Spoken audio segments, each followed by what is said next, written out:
السلام عليكم، كي دايرين؟ لاباس عليكم؟ نتمنى ان شاء الله تكونوا بخير وعلى خير. كي دايرين مع شي برد؟ كي دايرين مع شي شتا؟ ياك لاباس عليكم؟ ايوا الحمد لله. اليوم كما كتشوفوا في هذا الفيديو هذا غادي نشارك معكم طاجين بالخضره وشويه ديال اللحم. نتمنى اخواتي الى عجبكم الفيديو تخليو لي واحد البصمه وتكملوا الفيديو للاخر. وغادي ندوز معكم دابا نصاوبوا الطاجين على الطريقه ديالي. هنا في الطاجين كما تشوفوا راه درت شويه ديال اللحم. المهم اللحم كديروا على حسابكم نتوما والقياس اللي بغيتو.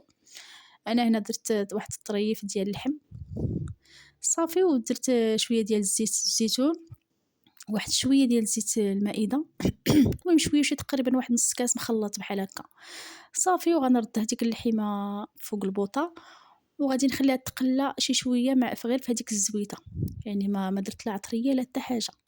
صافي بعد ما تقلات لي هذيك اللحم شويه غادي ندير البصله كما كتشوفوا هنايا. البصله قطعتها غير هكا شنان في طوال صافي، ودرت تقريبا المهم خليت فيها واحد شويه. المهم عندي بصله صغيره درتها صافي. وهنايا العطريه كما كتشوفوا راه عندي البزار، سكنجبير، الخرقوم، الملحه والقزبر حبوب، يعني درت تقريبا معلقه صغيره من كل حاجه. وصافي هنايا بعد ما درت هذيك العطريه ضفت واحد نص كاس ديال الماء. ضروري ديروه باش ديك العطريه ما تحرقش ويجيكم الطاجين باسل صافي. بعد ما ضفت هذاك نص كاس ديال الماء غادي نسد على الطاجين ونخلي هذيك البصيله حتى تعلك. وهنا في الخضره كما كتشوفوا راه عندي الخضره هكا مشكله، عندي شويه الجلبانه، البطاطا، الشيفلور، واحد الحبه ديال الخيزو، وعندي واحد نص حبه ديال المطيشه، واحد الفلفله حاره، وديك البصله اللي خلينا، وعندي شويه ديال الزيتون ديال الدار. وهنايا الربيع مخلط بين المعدنوس والقزبر. بالنسبه للطاجين راه ما درتش فيه الثومه نهائيا. انا الصراحه ما كنديرش الا بحال هكا ندير الخضره ما كنديرش الثومه باش ما يجيش المذاق ديالها طاغي صافي. هنايا بعد ما هذيك البصله نزلات وتعلكت تقريبا اللحم راه دخلوا الطياب في هذا الوقت هذا، راه تبارك الله اللحم راه صافي يعني تقريبا طاب نص طيبه صافي. غادي نهز هذيك الجزره، انا درت هنايا واحد خيزويه وحده صافي. غادي نفرشها على داك اللحم غير باش ما يلصقش لينا في الطاجين صافي. وغادي نكد هذيك اللحيمه وغادي نستف هذيك الخضره. المهم انا الخضره استفتها داكشي عشوائي صافي. وهنايا درت هذيك البصيله، داك الشويه ديال البصله راه كيعطيك واحد المذاق.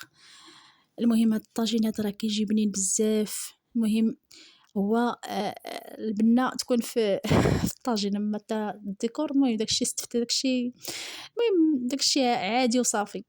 نتوما كديروا التستيفه اللي بغيتو. بالنسبه للخيزو شي بعض الخطرات كنكثرو نيت، غير هاد المره هادي درت غير خيزويه وحده صافي. وغادي ندير هذاك الشيفلور، ديك الحبه ديال المهم ماشي حبه يعني واحد الطريف ديال الشيفلور قطعته هكا، ودرت ليه شويه ديال الخل وخليته شويه في الماء عاد صفيته. كاين اللي كيسلقوا، انا الصراحه ما سلقتوش درتو هكا. وهذا الشيفلور هذا راه عرفتي كيطيب الزبده زوين بزاف. اصلا الخضره كلها هي دابا جديده، بطاطا جديده، الشيفلور جديد. هذه الجلبانه حتى هي الصراحه ديال الوقيته ديالها كتكون حلوه صافي. درت واحد الكميه ديال الجلبانه. ودابا غندير هذاك الزيتون اللي عندي كما قلت لكم، راه التستيفه ديال الله يحسن العوان. المهم داك الشيء عشوائي ولكن البنه صراحه كيجي بنين بزاف هذا الطاجين صافي. ودرت دابا الزيتون، انا هذا الزيتون هذا ديال الدار راه كيحمقني الصراحه، وهذا الزيتون حتى هو جديد ديال هذا العام صافي. وغادي ندير هذيك الحبه ديال المطيشه. حتى المطيشه راه ما كثرتهاش، راه درت غير نص حبه. تبارك الله عندي واحد الحبه كبيره قطعت منها غير نص صافي. نتوما كما كتشوفوا راه استفدت داكشي غير عادي. وغادي ندير هذا شويه ديال الربيع مخلط غادي نديرو من الفوق صافي. انا هذه هي الطريقه ديالي في الطاجين، يعني في الاول ما كنشحر لا مطيشه لا ربيع لا تومه لا حتى حاجه، كندير غير البصله والعطريه والزيت حتى كتقلى ليا اللحم مزيان. عاد كندير الخضره، عاد من بعد كنزيد هاد المطيشه كما شفتوا صافي. ودرت هاد الفلفله حاره من الفوق. وبطبيعة الحال غادي نرش بشوية ديال الملحة باش ما تجيش ليا ديك الخضرة باسلة. خلاص راه درنا شوية ديال الملحة في الأول وصافي، وغنسد على الطاجين وغنردو فوق العافية اللي تكون مهيلة. وهانتوما كتشوفوا الخضر تبارك الله راه تلقات الما. أنا هنايا زدت واحد نص كاس ديال الما طايب صافي، وعاودت سديت عليه وقست عليه وخليته حتى تشرب. المهم الخضرة راه لقيتها طايبة كما كتشوفوا كلشي طاب.